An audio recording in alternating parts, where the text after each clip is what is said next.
की हुकूमतें, इक़्तिदार, तख्त सबसे छीना गया, हमसे छीना गया। हम 700 साल तक यहाँ पर बराजमान रहे, स्पेन में 700 साल तक रहे, दुनिया के 3 बड़े बर्रे आज़म पर हमारी हुकूमत जारी रही, लेकिन उन सारे ममालिक से हुकूमत इस्लाम को ख़त्म करके इन कुफ़ार व मुशरिकीन यहूद और नसारा ने हमें टुकड़ों में बांट दिया, फ़िरक़ों में बांट दिया। लेकिन उसके बावजूद आज दुनिया का सबसे पहला टारगेट भी हम ही हैं, जिसको 100 साल से ये लोग मार रहे हैं। हमारी इस जमात को पिछले 100 साल से मारा जा रहा है। फिलिस्तीन को तोड़ तोड़ करके रख दिया गया, शाम, इराक, यमन सब बर्बाद कर दिया गया, अफगान के टुकड़े टुकड़े हो गए। 100 साल से सुपर पावर ताकतें हमारे पीछे लगी हुई हैं, छोटी से लेकर बड़ी तक ताकतें। अगर दुश्मन अपना किसी को समझती हैं, वो सिर्फ दाढ़ी वाले को, वो चाहे अमेरिका में हो, यूरोप में हो, इंग्लैंड में हो कि अफ्रीका में हो, मुसलमान निशाने पर है, सब जगह निशाने पर है।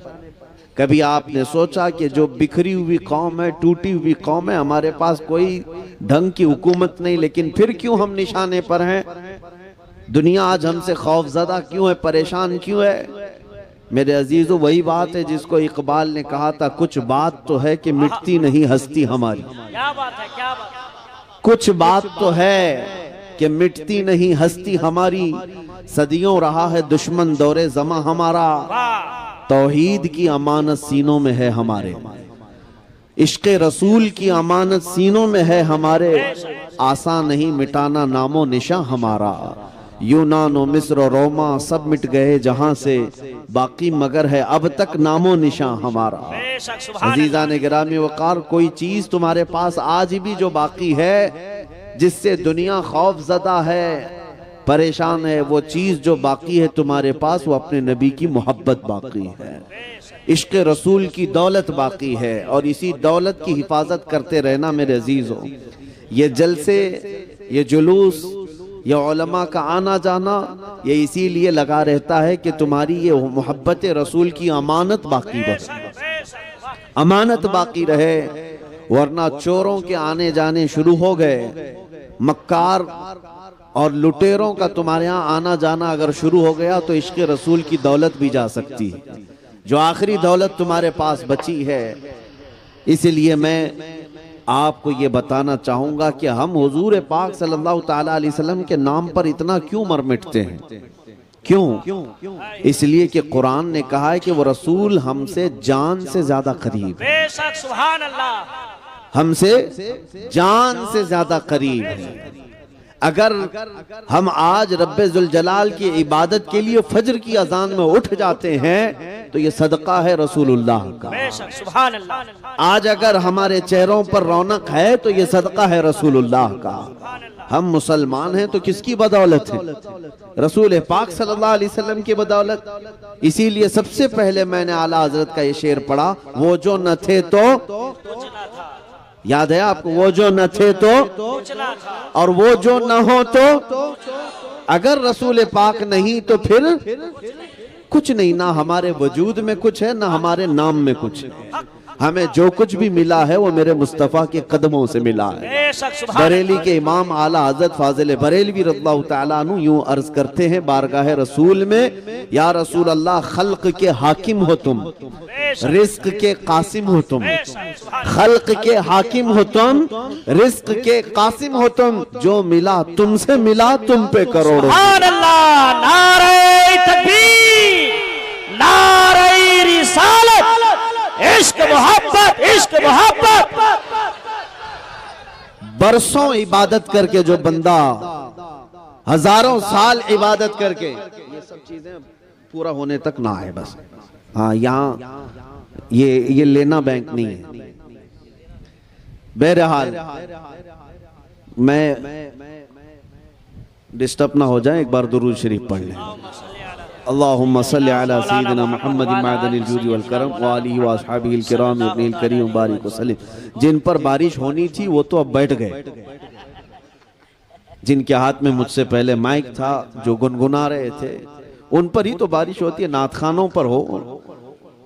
क्योंकि वो भी खाते हैं सदका रसूलुल्लाह का। अगर किसी नातखा को पैसे दिए जाते हैं तो ना वो उसका पेशा होना चाहिए, ना ही तुम उसको एहसान जताओ, बल्कि वो अगर 1 रुपया भी खाता है तो मेरे मुस्तफ़ा की तारीफ करके खाता है। और इसमें कोई ऐब की बात नहीं, इसमें कोई ऐब की बात नहीं, बल्कि हमें हमारे बुजुर्गों ने यूं ही सिखाया है, या रसूल अल्लाह पीते हैं तेरे दर का और खाते हैं तेरे दर का, पानी है तेरा पानी, दाना है तेरा दाना। हमें तो उस बात पर कोई ऐब नहीं है। और मैं समझता हूँ दुनिया का सबसे पाकीज़ा माल वही है जो मेरे मुस्तफ़ा के नाम पर आया। सुभान अल्लाह। मैं अर्ज ये कर रहा था, रसूल करीम सल्लल्लाहु तआला अलैहि वसल्लम की ज़ाते बाबरकत से मिला है जो कुछ भी मिला, और आज भी आप इस बात को महसूस कर लेना, हजारों साल इबादत करके बंदा वहां नहीं पहुंच सकता जो मेरे मुस्तफ़ा की एक नजर से पहुंचता है। एक अरब ने आदमी का बोल बाला कर दिया, खाक के जर्रों को हमदोशे सुरैया कर दिया, खुद न थे जो राह पर औरों के हादी बन गए, क्या नजर थी जिसने मुर्दों को मसीहा कर दिया। नबी पाक सल्लल्लाहु तआला अलैहि वसल्लम के दरबार की बात निस्बत अगर मुख्तसर भी मिल जाए, वो दुनिया का सबसे अजीम सितारा बन जाता है। जैसे मैं आपको बताऊं, हुजूर पाक सल्लल्लाहु तआला अलैहि वसल्लम के सहाबा जो हैं उनका मकाम क्या है पता है? सहाबा का मकाम ये है, मेरे आका खुद फरमाते हैं, अगर मेरी उम्मत का कोई बंदा उहद पहाड़ के बराबर सूना खैरात करे, उहद पहाड़ छोटा नहीं है, 10 किलोमीटर पे फैला हुआ पहाड़ है, एक ही पहाड़ 10 किलोमीटर के सराउंडिंग में फैला है। और नबी पाक सल्लल्लाहु अलैहि वसल्लम फरमाते हैं कि मेरा कोई उम्मती उहद पहाड़ के बराबर सोना खैरात करे और मेरा कोई सहाबी जौ के दाने के बराबर खैरात करे तो भी बराबर नहीं हो सकता। सुभान अल्लाह। वो उम्मती सहाबी की उस खैरात तक नहीं पहुंच सकता। सहाबा का वो मकाम है। सरकार गौसे पाक रदी अल्लाह तआला अन्हु से मनकूल और बाज दीगर अइम्मा इकराम से मनकूल ये बात है, सहाबा का मकाम क्या है? तो फरमाया गया, जो सहाबी हुजूर सल्लल्लाहु तआला अलैहि वसल्लम के साथ जिहाद में जाया करते, जिस घोड़े पर बैठ करके वो जाते, उस घोड़े के टाप के नीचे से जो धूल उड़ती थी, उस धूल तक भी गौस का मकाम नहीं है। गौस भी वक्त का उस धूल तक नहीं पहुंच सकता जो सहाबी रसूल घोड़े पर बैठकर जाते थे। यह मकाम सहाबा का है। क्यों मिला सहाबा को ये मकाम? क्यों है? सिर्फ और सिर्फ सोहबत रसूल की बुनियाद। वो निस्बत रसूल है जो उन्हें दुनिया में सबसे मुमताज करती है, सबसे आला करती है। उम्मत का कोई गौस हो, कोई कुतुब हो, कोई किसी भी किस्म का बड़ा सा बड़ा फकीह हो, वो रसूल पाक के सहाबी के मकाम को नहीं पहुंच सकता। प्लस मैं आपको एक हैरत अंगेज बात बताऊं, हुजूर पाक सल्लल्लाहु तआला अलैहि वसल्लम मस्जिद नबवी शरीफ में बैठे, एक नौजवान था जो यहूदी था, माँ भी यहूदन बाप भी यहूदी, लड़का भी यहूदी, गुजर रहा था, हुजूर के जमाल पर नजर पड़ गई। नबी पाक सल्लल्लाहु तआला अलैहि वसल्लम के चेहरे पर नजर पड़ी, वो देखता का देखता रह गया। मेरे आका का हुस्न था ही ऐसा। मेरे आका सल्लल्लाहु अलैहि वसल्लम को सहाबा कहते हैं जो एक मर्तबा देखता वो पलकें झपकाना भूल जाता, वो हुजूर को यूं ही देखता रह जाता। बल्कि बाद सहाबा फरमाते हैं हमें भूख शिद्दत की लगती तो भी चेहरे मुस्तफा को देखते, हुजूर के चेहरे को देखते भूख भी खत्म हो जाती। यहाँ तक कि जो बीमार सहाबा हैं वो कहते हैं अगर बहुत ज्यादा बीमार होते तो रसूलुल्लाह को देख लेते थे। है जहर मासी का तैबा ही शिफा खाना। अजीजा ने गिरामी वकार, वो यहूदी नौजवान नबी पाक सल्लल्लाहु तआला अलैहि वसल्लम के चेहरे पाक को देखा तो देखता रह गया और दरवाजे के पास खड़ा रहा। चूंकि यहूदी था अंदर तो आया नहीं, खड़ा रहा, शाम हो गई और उसके बाद घर चला गया। आज एक दिन था, दूसरे दिन फिर उसने इरादा करके देखना शुरू किया, तीसरे दिन से तो उसका मामूल बन गया कि वो काम काज पे नहीं जाता, सीधे आकर मस्जिद के बाहर खड़ा होता और चेहरे रसूल को ताकता रहता था, सिर्फ टकटकी बांधकर देखता रहता था। किसी ने जाकर उसके माँ बाप को शिकायत कर दी कि तुम्हारा बेटा तो मोहम्मद का दीवाना हो गया, तुम यहूदी हो, तुम्हारा बेटा उनका दीवाना हो गया, मोहम्मद सल्लल्लाहु ताला अलैहि वसल्लम को ही देखता रहता है। माँ बाप को जब ये बात पता चली तो बेटे को डांटा डपटा और फिर जब वो नहीं माना तो मारा भी, बहुत उसको ज़ज्र तौबीख किया। और उसके बाद मेरे अजीजों, ये इश्क़ रसूल की ये आदत है ही ऐसी जिसको आला हज़रत फरमाते हैं, जान है इश्क़ मुस्तफ़ा, रोज फजू करे खुदा, जिसको हो दर्द का मजा नाजे दवा उठाए क्यों, फिर के गली गली तबाह ठोकरे सबकी खाई क्यों, दिल को जो अक्ल दे खुदा तेरी गली से जाए क्यों। नबी पाक सल्लल्लाहु ताला अलैहि वसल्लम को देखना वो छोड़ता नहीं था।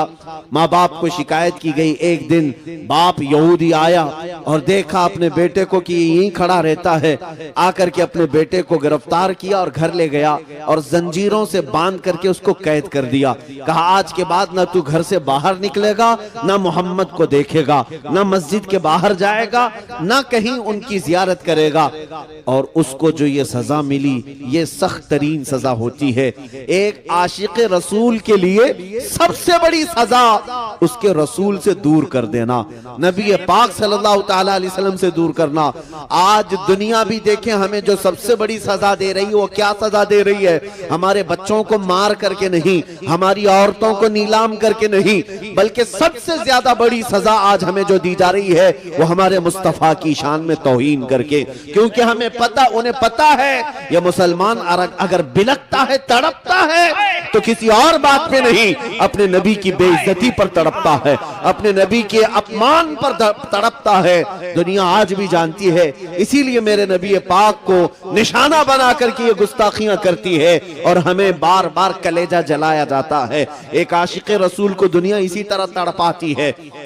उस यहूदी नौजवान को इस्लाम लाया हुआ नहीं है, ईमान लाया हुआ नहीं है, लेकिन दिल से मेरे मुस्तफा पर फिदा था। माँ बाप कैद करके रखे हैं, जंजीरों में बांध कर रखे हैं, लेकिन हुआ क्या, चंद दिनों की कैद के बाद वो नौजवान बीमार पड़ गया।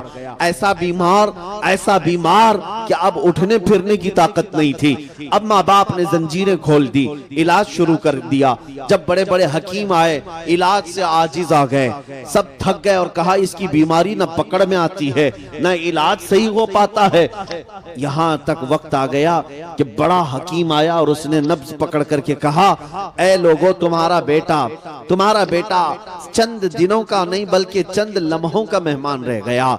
ये अब दुनिया से जाने वाला है, इसका कोई इलाज नहीं, ये मौत की वादी में जा रहा है। अकलौता बेटा था, माँ बाप का कलेजा दहल गया कि हमने अपने बेटे के साथ क्या कर दिया, हमने अपने हाथों अपने बेटे को मार दिया। अफसोस तो था, गम तो था, लेकिन मजहब पर शिद्दत से अमल करते थे।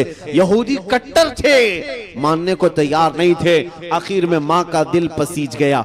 माँ ने अपने बेटे से आकर के कहा, बेटा तू क्यों अपने आप को इस मुसीबत में मुब्तला कर लिया? देख तेरा जिस्म पीला पड़ गया, अब तेरे हाथ पैर उठने के काबिल नहीं, तू मरने के करीब आ गया।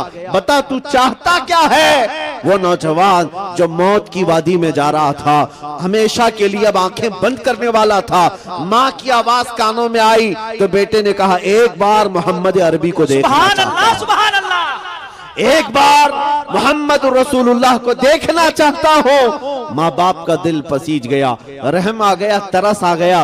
कहा वैसे भी मरने वाला है, इसको एक बार इसके माशूम, इसके महबूब को दिखा दिया जाए, जियारत करा दी जाए। बाप आया मस्जिद नबवी, नबी पाक सल्लल्लाहु ताला अलैहि वसल्लम सहाबा के साथ बैठे थे। फजर के बाद का वक्त था। आकर के दरवाजे से उसने पुकारा, हुजूर तशरीफ लाए। कहा मेरा बेटा आपका दीवाना है, आपकी मोहब्बत में ऐसा वारफ्ता है कि हमने उसे कैद में रखा लेकिन वो न माना, उसे हमने मार तोड़ किया, वो न माना, लेकिन आज हालत ये आ गई कि मेरा बेटा दुनिया से जाने वाला है, मौत की वादी में जा रहा है, लेकिन उसकी ख्वाहिश है कि मरने से पहले वो एक बार आपको देखना चाहता है। अगर आप बुरा ना समझे तो मेरे घर तशरीफ लाएं, अपने मेरे बेटे को एक बार अपना जलवा दिखा दीजिए। अपने बेटे के लिए वो इल्तिजाएं करता रहा। नबी मुकर्रम सल्लल्लाहु ताला अलैहि वसल्लम सहाबा से कहते चलो हमारे उस आशिक को देखने के लिए उसके घर चलते हैं। नबी पाक सल्लल्लाहु ताला अलैहि वसल्लम चल करके आए। यहूदी का घर है, माँ भी यहूदन, बाप भी यहूदी, बेटा बिस्तर पर पड़ा हुआ है, मौत करीब है। जैसे ही नबी पाक घर में दाखिल हुए, खुशबू से घर महक गया। बिस्तर पर उसे अंदाजा होने लग गया कि जाने जाना तशरीफ ला रहे हैं, रूह कायनात तशरीफ ला रहे हैं। उसने ताकत और कुव्वत को जमा किया, आंखें उठाकर देखा, सामने आफताबे रिसालत है, सामने महताबे रिसालत है। नबी पाक सल्लल्लाहु अलैहि वसल्लम जैसे ही सिराने के पास आए, पूरी कुव्वत के साथ वो अपने बिस्तर से उठकर बैठ गया। नबी पाक सल्लल्लाहु ताला अलैहि वसल्लम ने चेहरे के नीचे हाथ दिया और उठा करके बिठाया और फरमाया कि ए नौजवान, अब देर किस बात की? जब तेरा दिल मेरे नाम से धड़कता है, जब तेरे अंदर मेरे नाम की मोहब्बत है, तो देर किस बात की? क्या अभी कलमे तैयबा पढ़कर मुशर्रफ इस्लाम नहीं होना चाहता? उस नौजवान ने कहा, आका देर किसी बात की नहीं, बस बात इतनी थी कि आप सामने हो और मेरे लब खुलते चले जाएं। उसने कलमे तैयबा पढ़ा, नबी पाक सल्लल्लाहु ताला अलैहि वसल्लम पर ईमान लाया और अभी ईमान लाया था, कलमे तैयबा का विर्द हो रहा था और इधर से जान निकलती जा रही थी, रूह निकलती जा रही थी। नबी पाक सल्लल्लाहु ताला अलैहि वसल्लम को देखते देखते रूह को अल्लाह के हवाले कर दिया, बिस्तर पर लेट गया। लेकिन आपको मैं बताऊं, नबी पाक सल्लल्लाहु ताला अलैहि वसल्लम को वो आखिरी मर्तबा देखने वाला नौजवान कितनी देर के लिए ईमान लाया था? चंद मिनटों के लिए ईमान लाया, चंद मिनटों के लिए ईमान लाया। लेकिन जानते हो वो चंद लम्हों के लिए लाया हुआ ईमान उस नौजवान को सहाबी रसूल के मकाम पर पहुंचा। वो सहाबी रसूल के मकाम पर पहुंच गया और उस मकाम पर पहुंचा। देखो, जिंदगी में एक नमाज पढ़ने का वक्त भी नहीं आया, ज़कात देने का वक्त भी नहीं आया, रोजा रखने का वक्त भी नहीं आया। इधर ईमान लाया, उधर वफात हो गई, लेकिन मकाम कौन सा पाया? वो मकाम पाया जहां दुनिया का कोई गौस भी उसके कदम तक नहीं पहुंच सकता। नारे तकबीर, नारे रिसालत, अज़मते सहाबा, अज़मते सहाबा, मसलके आला हज़रत, बस्ती बस्ती करिया करिया। इसीलिए आला हज़रत ने फरमाया, या रसूल अल्लाह, जो मिला तुमसे मिला, जो मिला तुमसे मिला, तुम पे करोड़ों दुरूद। जिन सहाबा को मकामात उलिया मिले वो किसकी वजह से? रसूलुल्लाह की वजह से, मेरे मुस्तफा की बदौलत। और अगर आज कोई ये कहता है कि मुल्के शाम फतह हुआ, इराक फतह हुआ, यमन फतह हुआ, मिस्र फतह हुआ, ये बड़े बड़े ममालिक सहाबा इकराम की मेहनतों से तो फतह हुए, लेकिन कभी भी सहाबा ने नहीं कहा कि हमने अपनी ताकत की जौलानियों से जमीनों को कब्जा किया है, बल्कि हर सहाबी का नारा यही था, जो मिला रसूलुल्लाह से मिला। हम आज जिस मकाम पर हैं वो मेरे मुस्तफा की बदौलत है। इसीलिए नौजवानों, फख्र करना सीखो। किस बात पर फख्र करोगे? इस बात पर फख्र करो कि मैं रसूलुल्लाह का अदना गुलाम हूं, मेरी निस्बत मेरे मुस्तफा से है। दुनिया को दिखाने के लिए तुम दाढ़ियां छिलवा देते हो, दुनिया को दिखाने के लिए तुम टोपियां छुपा देते हो, ये सोचते हो कि दुनिया पता नहीं हमें आतंकवादी ना कह दे, दुनिया हमें टेररिस्ट ना कह दे, दहशतगर्द ना कहे, इसलिए हम सेकुलर बन करके जिएंगे। अब तो लोग ऐसे नाम भी रखने लग गए कि पहचान में ना आए कि मुसलमान है कि कौन है। लोग इस तरह जीने की आदत डालते हैं। मैं कहता हूं, ए बुज़दिलो, कब तक इस तरह छुप छुप करके जियोगे? जीना है तो मेरे मुस्तफा के नाम पर खुल करके जियो। शहीद टीपू सुल्तान शेर मैसूर ये फरमाया करते थे कि शेर की एक दिन की जिंदगी गीदड़ की 100 साल जिंदगी से बेहतर है। 100 साल गीदड़ बन करके रहने से बेहतर है एक दिन शेर की जिंदगी गुजार कर जाओ। जीना है तो मेरे मुस्तफा की निशानियों के साथ जियो। हुजूर के अखलाक के साथ जियो। तुम्हें किस बात की शर्म है, किस बात का ऐब है? तुम ये समझते हो कि रोजी नहीं मिलेगी, नौकरी नहीं मिलेगी, लोग ताना देंगे, मुल्ला मौलवी कहेंगे, तो फिर नबी का नाम क्यों लेते हो? मोहब्बत का नारा लगाते क्यों? उस रसूल से अगर सच्ची मोहब्बत है तो उनके अखलाक और आदत से भी मोहब्बत करो, उनके किरदार से भी मोहब्बत करो। ऐसा नहीं है कि सिर्फ जुबान से नारा लगाते रहें और उनका कोई अमल तुम्हें पसंद ना हो। मैं आपको बताऊं, आपने नाम सुना है सैफुल्लाहिल मसलूल खालिद बिन वलीद रदियल्लाहु ताला। कौन है? रसूल पाक के वो सहाबी जिनको खुद रसूलुल्लाह ने फरमाया ये अल्लाह की लटकती हुई तलवार है। कौन? सैफुल्लाह खालिद बिन वलीद। आपको मैं बताऊं, उन्होंने अपनी जिंदगी में 125 जंगें लड़ी। कितनी? 125 जंगों में शिरकत किए। मेरे अजीजों, जंग है कोई फुटबॉल क्रिकेट का मैदान नहीं है कि सुबह गए शाम में आ गए। जंग का मैदान जान हथेली पर लेकर जाना होता है। और खालिद बिन वलीद खुद फरमाते, मेरे पूरे जिस्म में एक बालिश्त जगह भी बाकी नहीं जहां तीर और नेजे का निशान ना हो। हर जगह जख्म है, हर जगह जख्म है। और वो जो तलवार उठाते थे एक हाथ में 35 किलो की होती थी, और जो ढाल पकड़ते थे तीरों को बचाने के लिए वो 40 किलो का होता था। वो असल जवान है रसूलुल्लाह का, वो जवान है, बहादुर है। मेरे अजीजों, 125 जंगों में शिरकत किया, लेकिन रिकॉर्ड है ये है कि एक भी जंग में कभी आपको शिकस्त नहीं हुई। क्या बात है, सुभान अल्लाह। एक भी जंग में कभी हारे नहीं खालिद बिन वलीद। जिस जंग में गए फतह का झंडा लहरा कर आए। और एक बड़ी ताज्जुब की बात बताऊं, खालिद बिन वलीद रदियल्लाहु ताला अन्हु जिस इलाके को फतह किए थे अपने जमाने में, 14 सदियां गुजर गई, आज तक वो इलाका इस्लाम के तहत ही है। सुभान अल्लाह। आज तक मुसलमानों के जेर नगी। खालिद बिन वलीद ने जिस इलाके को फतह किया वो अब तक गैरों के हाथ में नहीं जा सका, नहीं गया। इतनी फजीलत सुनो, उस खालिद बिन वलीद की बात कर रहा हूं। वो फख्र किस बात पर करते थे? अपनी बॉडी पर, अपनी ताकत पर, हाँ, अपनी जौलानियत पर, अपने तलवार के फन पर। किस पर फख्र करते थे? नहीं, उनको इन बातों पर फख्र नहीं था, बल्कि वो खुद कहते हैं जंगे मौता में एक जंग ऐसी कि जिसमें 9 तलवारें उनके हाथ से टूटी। एक तलवार टूटती, दूसरी उठाती, दूसरी के बाद तीसरी, तीसरी के बाद चौथी, 9 तलवारें टूटी। मैदान छोड़कर कभी भागे नहीं, वो लड़ते रहे। हजरत खालिद बिन वलीद फरमाते, मैं शहादत के शौक में जाता था, लेकिन कभी मौत मैदान जंग में नहीं आई, नहीं आई।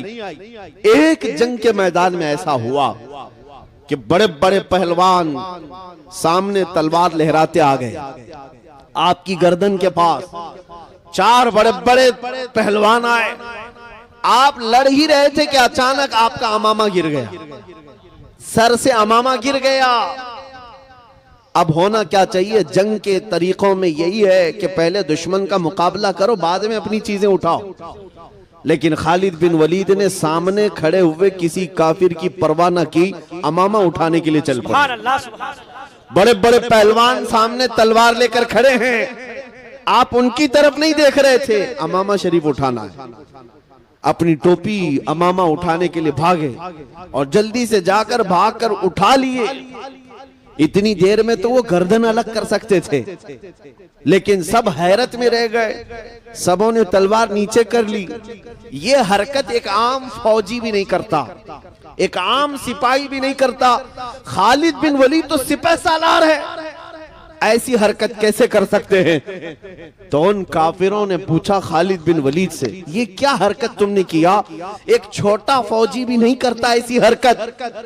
तुम बड़े सिपह सालार होकर जंग में जब दुश्मन तेरी गर्दन पर तलवार ताने खड़ा है, अपनी गर्दन बचाने की बजाय तुम पगड़ी बचाने चल पड़े, तुम अपना अमामा उठाने चल पड़े। खालिद बिन वलीद ने जो जवाब दिया मेरे अजीजों, यही सहाबा का मसलक था। उन्होंने कहा है जालिमो, तुम क्या समझते हो खालिद बिन वलीद अपने ताकत के बलबूते फतह हासिल करता है, अपनी जवानी के बलबूते जंगों को जीतता है? नहीं, सुनो, बात दरअसल ये है कि ये अमामा सिर्फ अमामा नहीं, इसके अंदर मेरे मुस्तफा के 3 मुँह मुबारक रखे हैं। इसके अंदर रसूलुल्लाह के 3 बाल मुबारक हैं। और मेरा यकीन यही है, मैं अपनी ताकत के बलबूते नहीं जीतता, बल्कि जिस जंग में भी मुझे फतह मिलती है वो रसूलुल्लाह के मुँह मुबारक की बदौलत।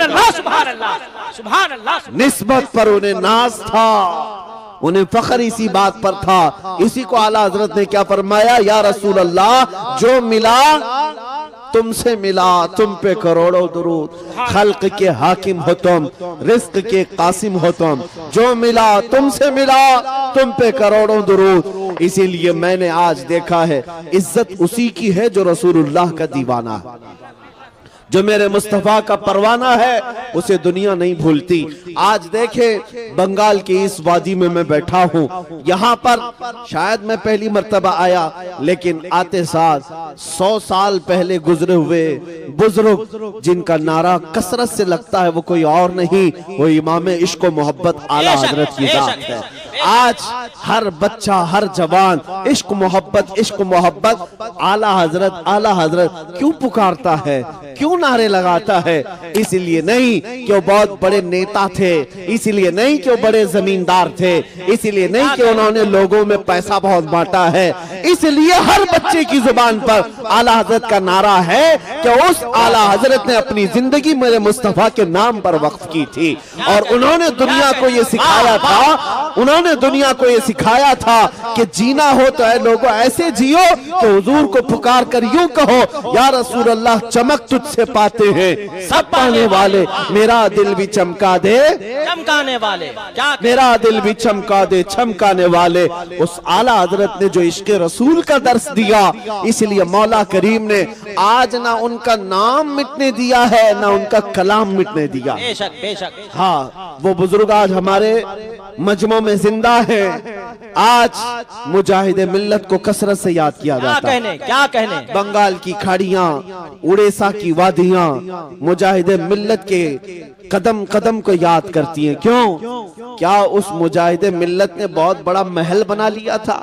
क्या उस मुजाहिदे मिल्लत ने कोई बहुत बड़ी हुकूमत बना ली थी? उस मुजाहिदे मिल्लत ने अपनी जिंदगी में अगर कुछ किया है तो इन भोले भाले सुन्नियों के दिलों को इश्क रसूल से गरमाया है, मोहब्बत मुस्तफा में जीना सिखाया है, तड़पना सिखाया है। बल्कि बंगाल और उड़ीसा की खाड़ियों और वादियों में बसने वाला हर मुसलमान इस बात को याद रखे, तुम मुजाहिदे मिल्लत के पड़ोसी हो। मुजाहिदे मिल्लत ने ये दर्स भी दिया, क्या है मुसलमानों, दुनिया अगर तुम्हें कैद करने से डराती है, जेल की सलाखों में डालने से डराती है, तो डरना नहीं, बल्कि मुझे देख लेना, खुशी से हथकड़ियां पहन लेना। इसलिए कि अगर नामे मुस्तफा पर हथकड़ियां पहनाई जाए तो उन बुजुर्गों ने कहा कि हथकड़ियां नहीं है, ये मेरे मुस्तफा की मोहब्बत के कंगन है। नारे तकबीर, हाथ उठे, नारे रिसालत, मसलके आला हजरत, फैजाने हुजूर मुजाहिदे मिल्लत, हिम्मते मुजाहिदे मिल्लत, बस्ती बस्ती करिया करिया, देखो देखो कौन आया, जिंदाबाद। मेरे अजीजों, बस मैं यही चाहता हूं कि तुम्हारा जज्बा बरकरार रहे। दुनिया जो लूटना चाहे लूट ले, हम दुनिया के लिए नहीं आए। हमें हमारे मुस्तफा करीम सल्लल्लाहु अलैहि वसल्लम ने इरशाद फरमाया, अद-दुनिया सिजनुल लिल मुमिनीन, दुनिया मोमिनों के लिए कैद खाना है। कैद खाने में कितना जी सकते हो, कितना ऐश कर सकते हो। उन मुसलमानों से मैं कहता हूं जिनको ये लगता है कि मौलाना लोगों की तकरीरें सुने तो दुनिया छोड़ना पड़ेगा, नहीं सुनोगे तब भी छोड़ना पड़ेगा। मलकुल मौत तो आने वाले आएंगे, आज या कल कभी तो आएंगे, पकड़ कर ले जाएंगे। कोई भी प्रॉपर्टी वाला, कोई जमींदार हमेशा रहने के लिए नहीं आया। मुझे कोई गारंटी देकर के बताए कि मैं 100 साल जीने वाला हूं, बता दे कोई। किसी को कल तक की गारंटी नहीं है, 100 साल बहुत दूर की बात। मोमिनो, तुम्हें यहां हमेशा रहना नहीं है। अगर दुनिया लूटती है तुम्हारा सामान तो लूट ले, कुछ फर्क नहीं पड़ता। जहां हमेशा के लिए जाना है वहां बादशाहत तो मेरे मुस्तफा की, अर्श हक है मसनद रिफात रसूलुल्लाह की, और देखनी है हश्र में इज्जत रसूलुल्लाह की। और आला हजरत ने हमें यही सिखाया है, हम रसूलुल्लाह के, जन्नत रसूलुल्लाह की। कयामत के दिन जिसके तुम नाम लेवा हो उसकी हुकूमत तो है, जहां सब तुम्हें ललकार देंगे। सब ने सफ़े महशर में ललकार दिया हमको। आला हज़रत ने यही फरमाया, आदम अलैहिस्सलाम से लेकर ईसा अलैहिस्सलाम तक हर नबी जब ये कह रहे होंगे कि आज जाओ किसी और के पास, उस वक्त बताओ कौन है जो कहता है आ जाओ मेरे पास? सुभान अल्लाह, सुभान अल्लाह। कौन है जो कहता है आ जाओ मेरे पास? वो कोई और नहीं, वो आमिना का लाल मकीने गुंबद खजरा, हम गरीबों के आका और मौला मोहम्मद रसूलुल्लाह की जात है। वो तुम्हें वहां पर भी मदद के लिए बुला रहे होंगे। आओ सुनो, मेरे आका सल्लल्लाहु अलैहि वसल्लम फरमाते हैं कि क़यामत के दिन सहाबा ने पूछा आपका क्या हाल होगा, आप किस कैफियत में होंगे? तुम झूम जाओगे दीवानी। हुजूर फरमाते हैं जैसे अजीज बच्चे को माँ यहाँ पर ढूंढती है, किसी माँ का अकलौता बेटा खो जाए तो माँ कैसे ढूंढती है, इधर उधर हर एक से पूछती रहती है, बेटे को देखा है, मेरे बेटे को देखा है। फरमाया गया हुजूर पाक की कैफियत क़यामत के दिन यही होगी। हुजूर अपने उम्मतियों को माँ से ज्यादा ढूंढ रहे हो। क्या बात है, सुभान अल्लाह। माँ जब अकलौते को छोड़ देगी वहां पर, लेकिन मेरे मुस्तफा अपने उम्मतियों को नहीं छोड़ेंगे। खुद फरमाते मेरे आका क़यामत के दिन तुम मुझे देखोगे इस हाल में कि मेरे एक कंधे पर चादर होगी। हुजूर फरमाते मेरे एक कंधे पर चादर होगी, कभी वो खसक खसक कर गिर रही होगी, मैं एक हाथ से अपनी चादर संभाल रहा हूँ और एक हाथ से अपने उम्मतियों को पकड़ पकड़ कर जन्नत में ले जा रहा हूँ। जो नबी सल्लल्लाहु ताला अलैहि वसल्लम क़यामत के दिन एक एक हाथ से पकड़ पकड़ कर कभी हौज़े कौसर पर ले जा रहे हैं, कभी मीज़ान अमल के पास आकर खड़े होकर के हमारे आमाल को भारी कर रहे हैं, कभी जन्नत की तरफ ले जाने के लिए मदद कर रहे हैं। तो मुझे बताओ, उस रसूल के गुण ना गाएं तो फिर किसके गुण गाएं? उस रसूल के लिए ना जिए तो फिर किसके लिए जिए? दुनिया में तुम जिसकी जय विजय करते घूमते हो, ये पार्टियां आज हैं कल चली जाएंगी। इनका हाल ये है कि हमने देखा है जो नेता बेचारे पार्टियों में 40-40 साल उनकी जूतियां उठा उठा कर घूमते थे, अब बूढ़े हो गए तो पार्टियों ने उन्हें भी साइड लगा दी, कहा अब तुम्हारी जरूरत नहीं, अब तुम्हारी जरूरत नहीं है। यही हाल होगा। ये दुनिया ऐसी लैला है जो रोज शोहर बदलती है, ये दुनिया ऐसी लैला है जो रोज मजनू बदलती है, और ये पागल हैं जो इज्जत इनकी जूतियों में ढूंढते हैं। बूढ़े हो गए तो तुम्हें पार्टी से भी निकाल दिया, बूढ़े हो गए तो तुम्हें साइड लगा दिया कि अब तुम्हारा काम नहीं है, बैठो किनारे देखो हम हुकूमत करेंगे। लेकिन हमने देखा है जिसने मेरे मुस्तफा के कदमों में अपनी जिंदगी निछावर की, हुजूर के दामन से जो वाबस्ता हुआ, वो जिंदगी में जितना बूढ़ा होता है उतनी इज्जत बढ़ती है, जितना बूढ़ा हो जाए इज्जत बढ़ती जाती है। मुझे बताओ ऐ नौजवानों, क्या उम्र के 75वें साल में जब ताजुशरिया की उम्र पहुंची तो क्या उनको किसी ने साइड बैठने का हुक्म दिया? बल्कि हर दिन ऐसा था कि उन पर टूट पड़ने वाले परवानों की कसरत होती ही जाती थी। क्यों? ये दामने मुस्तफा से जो वाबस्ता होता है उसकी इज्जत में कमी कभी नहीं आती, कभी नहीं आती, बढ़ती ही जाती है, बढ़ती ही जाती है। और इसमें कम का कोई तस्वुर नहीं। कम वहां है जहां दुनिया की जूतियां उठाओगे, इसको उसको राजी करने की कोशिश करते रहो।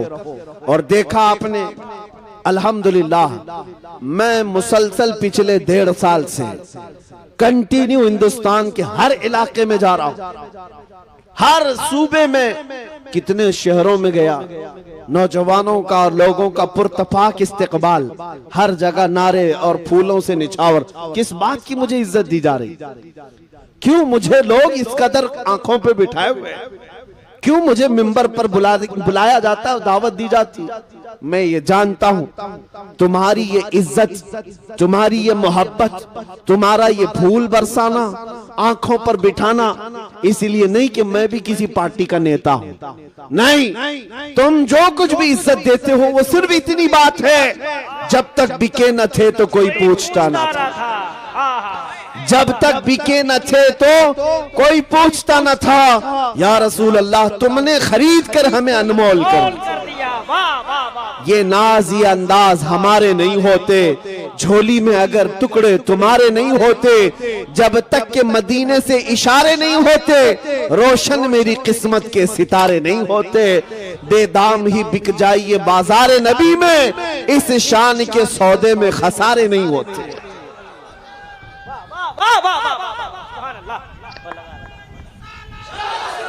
भाई मुफ्ती साहब को मैंने देखा है लाखों के जलसे में, लाखों के मजमे में, अल्हम्दुलिल्लाह। दीवाने नारा लगाते हैं तो कसम खुदा की लगता है दुश्मने नबी का कलेजा कांपने लगता है। लब्बैक लब्बैक लब्बैक लब्बैक। यार माइक वाले भाई, कसम खुदा की क्या है यार?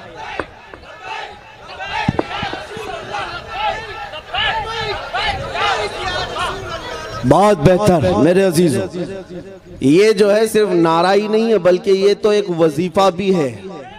लब्बैक या रसूल अल्लाह, ये सिर्फ नारा नहीं है, मेरे मुस्तफ़ा की पुकार है और दुरूद भी।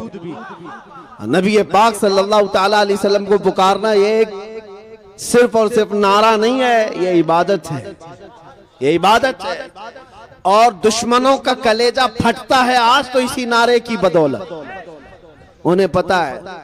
और मैं ये चैलेंज के साथ कहता हूं, जितना इस नारे को दबाने की कोशिश करते रहेंगे जालिम भेड़िया, मैं यकीन के साथ कहता हूं कि अब ये नारा क़यामत तक रुकने वाला नहीं है, नहीं रुकने वाला है। क्यों? इसलिए कि ये किसी आम शख्सियत के नाम पर लगने वाला नारा नहीं, ये कायनात के दूल्हा के नाम पर लग रहा है, हुजूर पाक सल्लल्लाहु तआला अलैहि वसल्लम के नाम पाक पर है।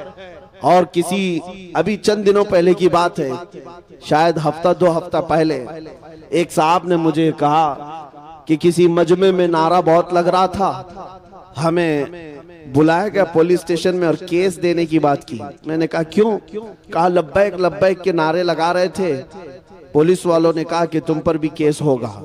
मैंने कहा इसमें डर किस बात का?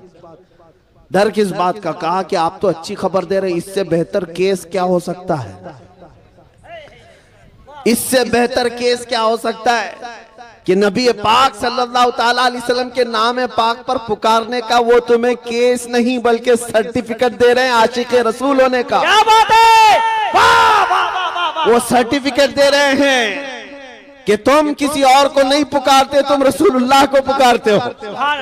अगर दुनिया ये सर्टिफिकेट देती है तो खुशी से कबूल कर लो और बारगाह मुस्तफा में जाकर अर्ज करना और कहना या रसूल अल्लाह, सिर्फ मैं ही नहीं कहता, सारी दुनिया भी कह रही है, आपके दुश्मन भी कह रहे हैं, मैं किसी और को नहीं पुकारता, सिर्फ आपको पुकारता हूं। जिस दिन नबी पाक सल्लल्लाहु अलैहि वसल्लम की बारगाह में तुम ये अरीजा पेश करोगे, यकीन है मेरे आका यही फरमाएंगे, यही फरमाएंगे, कब्र में जब तुम पहुंचोगे उस दिन सारी दुनिया से थक हार करके पहुंचोगे, नबी पाक मुनकर नकीर से कहेंगे छोड़ दो ये मेरा मलंग है,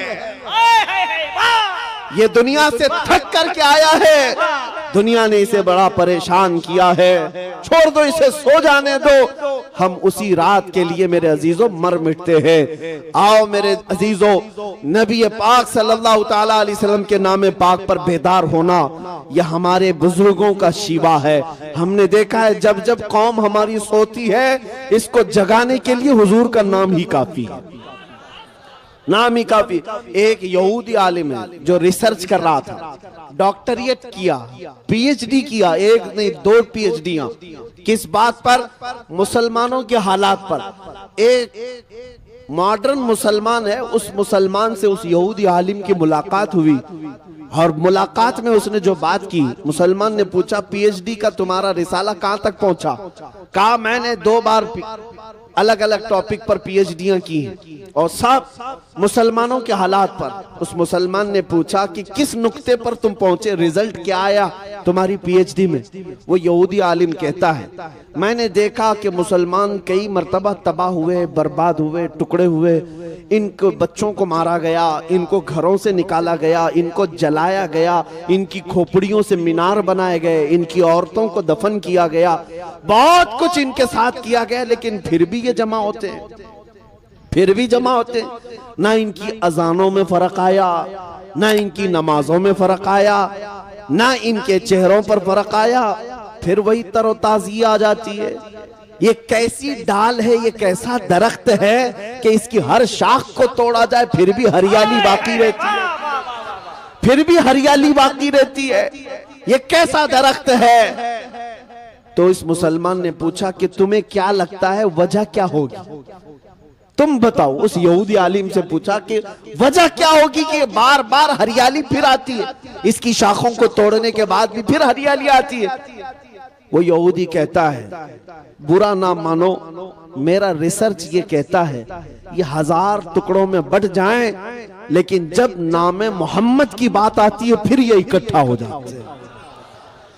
ये गुंबदे खजरा का नाम आता है फिर जमा हो जाते हैं। और मैंने देखा है मेरे अजीजों, प्रैक्टिकली देखा है, जब वो पाखंडी कुत्ता मेरे नबी की शान में भौंक रहा था और गुस्ताखियां कर रहा था, हमारा दिल जल रहा था। हमने बड़ी दूर से आवाज लगाई थी और यकीनन हर मुसलमान के दिल की आवाज थी।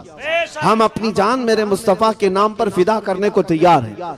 आग में कूदना कोई आम बात नहीं, और मैं समझता हूँ नबी पाक सल्लल्लाहु अलैहि वसल्लम के नाम के लिए कूदना कोई बड़ी बात भी नहीं, बड़ी बात भी नहीं हुजूर के नाम पर। और ना ही हम अपनी कोई करामत और ना ही कोई अपने करिश्मे दिखाना चाहते हैं, बल्कि हम तो ये चाहते हैं मरना है तो मर जाएं उस नाम पाक पर, कोई बात नहीं, मरना है तो मर जाएंगे। लेकिन आपको ये बात मैं बता रहा हूं कि जब उन जालिमों को ललकारा गया, उन कुफार और मुशरिकीन को ललकारा गया, तो आपने महसूस किया कि पूरे हिंदुस्तान भर के मुसलमानों में जो बेदारी आई, हर तरह का नौजवान खड़ा हो गया। किसके नाम पर खड़ा हुआ? मेरे नाम पर नहीं, वो आमिना के लाल के नाम। सुभान अल्लाह, सुभान अल्लाह। हिंदुस्तान के चप्पे चप्पे से, कोने कोने से मुझे खत भी आए, मैसेजेस आए, टेलीफोन आए, पूरी दुनिया भर से। अब मैं आपको बताऊं तो हैरत होगी, हमारा जिनसे कोई फिक्री ताल्लुक ही नहीं, उन जमातों के भी बड़े बड़े सरदार, दूसरे मकतब फिक्र से ताल्लुक रखने वाले बड़े बड़े उलमा, वो सब जिनसे हमारा शदीद तरीन इख्तिलाफ है, उन लोगों ने भी कहा मौलाना आप बरेलवी हो, हमें पता है आप बरेलवी, हमें पता है हमारा आपसे बड़ा इख्तिलाफ है, लेकिन जिस नाम की इज्जत के लिए आप खड़े हैं, आप पीछे मुड़कर देखेंगे तो हमारी जमात भी खड़ी है। नारे तकबीर, नारे रिसालत, लब्बैक लब्बैक लब्बैक या रसूल अल्लाह, लब्बैक लब्बैक लब्बैक या रसूल अल्लाह। मेरे अजीजों, मैं ये बात इसलिए अर्ज कर रहा हूं कि मुझे पीछे मुड़कर देखने की जरूरत नहीं कि कौन खड़ा है कौन नहीं खड़ा है। उन्होंने कहा था पीछे मुड़कर देखे तो हम भी नजर आएंगे। हमें इस बात को ये जानना जरूरी नहीं कि कौन खड़ा है कौन नहीं, लेकिन मैं इसलिए यह बात अर्ज कर रहा हूं कि एक नाम पाक ऐसा है जो पूरी कायनात के मुसलमानों को जोड़ देता है। वो नाम पाक मकीने गुंबदे खजरा मुस्तफा करीम का नाम है। इसलिए कसरत से नारा भी उसी रसूल का लगाया करो। मैं अक्सर मिंबरों पर जाने के बाद यही कहता हूं, स्टेज पर मेरे नाम का नारा मत लगाओ, और जब नारा लगाए तो कसरत से मेरे मुस्तफा के नाम पर। तुम्हारे दिलों के अंदर जो दिल मुरझाया हुआ है वो इश्क रसूल से फिर जिला पाएगा, फिर जगमगाएगा। जो शमा टिमटिमा रही है उसमें और लौ बढ़ जाएगी। आओ मैं आखिर में ये बात कहता हूं, डरो मत ऐ सुन्नी मुसलमानों, दुनिया से हमें कुछ लेकर जाना भी नहीं है। दुनिया छीन सकती है तो क्या छीनेगी, ज्यादा से ज्यादा हमारी जान, इससे ज्यादा क्या छीनेगी। और बरेली के इमाम ने हमें सिखाया है, करूं तेरे नाम पे जान फिदा, न बस एक जहां दो जहां फिदा, दो जहां से भी नहीं जी भरा, करूं क्या करोड़ों जहां नहीं, ये एक जान क्या है अगर हो करोड़ों, तेरे नाम पर सबको वारा करूं मैं। तुम्हें पता है हम जब कब्रिस्तान जा रहे होंगे हमारी कैफियत क्या होती है पता है आपको? आपके यहाँ मैयतों को नहलाया जाता है, नहलाया जाता है, साफ सफेद नया कपड़ा पहनाया जाता है। ईद बकरीद में जैसा कपड़ा पहनता था, हदीस में मिलता है कि उस कीमत का कपड़ा मुर्दे को पहनाओ, उतनी कीमत का जो वो ईदों में पहना करता था। अच्छा कफन पहनाओ और उसे खुशबू लगाओ, इत्र लगाओ, और उसको फिर हम सजा करके ले जाते हैं, सजा कर ले जाते हैं। हमारे जनाजे जाते भी हैं तो ऐसा लगता है कोई दूल्हा जा रहा है। उसके जनाजे पर फूल भी डाले जाते हैं, इतने फूलों की बरसात होती है। कब्रिस्तान जब ले जाते हैं तो कोई हम में से ऐब नहीं समझता मुर्दे को हाथ लगाना। वो दूसरों के यहाँ है, वो नाक पकड़ करके आते हैं मुर्दा देखने के लिए, अपने ही मुर्दों को देखने के लिए नाक मुंह दबा करके आते हैं, कोई छूते नहीं।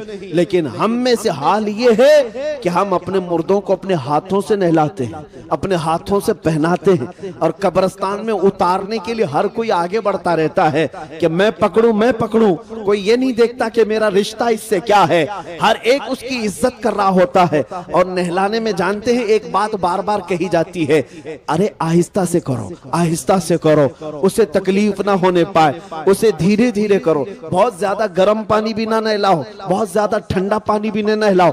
ये हमारे मुर्दों की इतनी इज्जत क्यों है, या हमें मरने के बाद इतनी इज्जत क्यों है? कभी सोचते हो ऐ सुन्नी मुसलमानों, तुम्हें अगर जनाजे में ले जाया जाता है, एक आदमी दो आदमी नहीं उठाते, चार चार पांच पांच लोग उठाते हैं। अरे इधर भी हाथ लगा लो, इधर भी हाथ लगा लो, कहीं उसका हाथ पैर इधर उधर ना हो जाए, मुर्दे का पेट ना दब जाए। हम कितना एहतियात करते हैं, कितना ख्याल करते हैं। मैंने कब्रिस्तान में देखा है, मुर्दे को कब्र में उतारने के लिए भी इतना एहतियात किया जाता है। चार इधर खड़े हैं, चार उधर खड़े हैं, दो नीचे उतरे हुए हैं, कोई सीने से लगा करके उतार रहा है, कोई कपड़ा पकड़ करके उतार रहा है।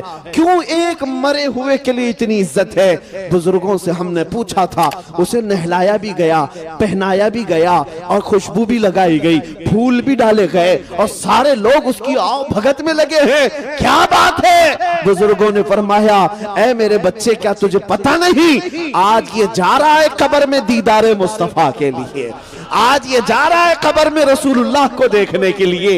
इसकी जो इज्जत है वो यूं ही नहीं, इसलिए कि तुम अभी अगर उसके कब्र की तख्तियां बंद करके आओगे, इधर ये आंख खोलेगा, उधर जलवे रसूल को देखेगा। मेरे अजीजों, हमें मरने का भी डर नहीं, इसीलिए मैं ये सुना रहा हूं।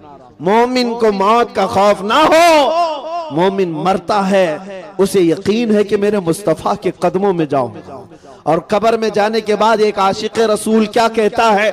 हुजूर ताजुश शरिया बदरुत तरीका रहमतुल्लाह ताला अलैह अर्ज करते मेरे आका की बारगाह में, या रसूल अल्लाह, मैं मरूं तो मेरे आका ये मलाइका से कहना, मैं मरूं तो मेरे आका ये मलाइका से कहना, इसे कोई मत जगाना, अभी आंख लग गई है, तेरे दामने करम में जिसे नींद आ गई है वो फना न होगी, उसे जिंदगी मिली है। और एक आशिक रसूल जब फरिश्ते उसे उठाने आते हैं, उठ सवालों का जवाब दे, तेरा रब कौन है, तेरा दीन क्या है, ये सवाल पूछने के लिए कब्र में दो खौफनाक शक्ल वाले फरिश्ते आएंगे, मुनकर नकीर, जिनका चेहरा काला, जिनकी आंखें नीली और दांत बाहर, सख्त किस्म का चेहरा होगा। लेकिन आशिक रसूल उनको जवाब क्या देता है? शायर कहता है, अब तो पाए नाज से ऐ फरिश्तों क्यों उठूं, मर के पहुंचा हूं यहां इस दिलरुबा के वास्ते, मर के पहुंचा हूं यहां इस दिलरुबा के वास्ते हमें हुजूर पाक का दीदार करने के लिए जब कब्र में भी जाना है तो इस दुनिया पर ज्यादा भरोसा मत करो। यहाँ इज्जत नहीं मिलती। यहाँ जब तक तुम्हारी जवानी है ये लूट लेंगे, जब तक तुम्हारे पास माल है इर्द गिर्द लोग घूमते फिरते रहेंगे। जहां तुम्हारी जवानी गई, जहां तुम्हारा माल खत्म हुआ, जहां तुम्हारी ताकत कम हुई, फिर देखना ये दुनिया तुम्हें छोड़ देगी। कोई इधर चला गया, कोई उधर चला गया, लेकिन तुम्हें पता है जब सारी दुनिया छोड़ दे आमिना के लाल अपना सीना लगाते हैं, तुम्हें अपने दामन में जगह अता करते हैं। इसीलिए आला हजरत ने क्या फरमाया है, आज ले उनकी पनाह, आज मदद मांग उनसे, कल न मानेंगे कयामत में अगर मान गया। उन्हें जाना, उन्हें माना, न रखा गैर से काम, लिल्लाहिल हम्द में दुनिया से मुसलमान गया। इसीलिए ऐ नौजवानों, राजी करना है तो ऐरे गैरे नत्थू खेरे को राजी मत करो, कोई तुमसे राजी होने वाला नहीं है। राजी करना है तो मकीने गुंबदे खजरा को राजी करो, वो जल्दी राजी होते हैं, वो जल्दी राजी होते हैं। और अपने रब्बुल आलमीन को राजी करो, वो एक सजदे से राजी होता है। यहाँ दुनिया को राजी करने के लिए लोग मीटिंगें कर रहे हैं, कॉन्फ्रेंसें कर रहे हैं, धर्म संसद कर रहे हैं कि हुकूमत हमसे राजी हो जाए। अरे जो गवर्नमेंट बैठी हुई है उसको मनाने के लिए हम थोड़ा सेकुलर बन जाएंगे और इनको भी बुला लेंगे, उनको भी बुला लेंगे, सबको बुला करके हम कहेंगे, हम भी ओम ओम कहेंगे, तुम भी ओम ओम कहो, दोनों बात एक ही है। नाउजुबिल्लाह मिन जालिम। हाँ, आज तख्त पर बैठे हुए जालिमों को राजी करने के लिए कुछ बिकाऊ लोग बाजार में आए, उन गद्दारों को पहचानो। आला हजरत ने 100 साल पहले हमें बताया था ये जमात के गद्दार हैं। सूना जंगल रात अंधेरी छाई बदली काली, सोने वालों जागते रहियो चोरों की रखवाली है। ये कौन से चोर हैं? ये जो तुम्हारा ईमान छीनने वाले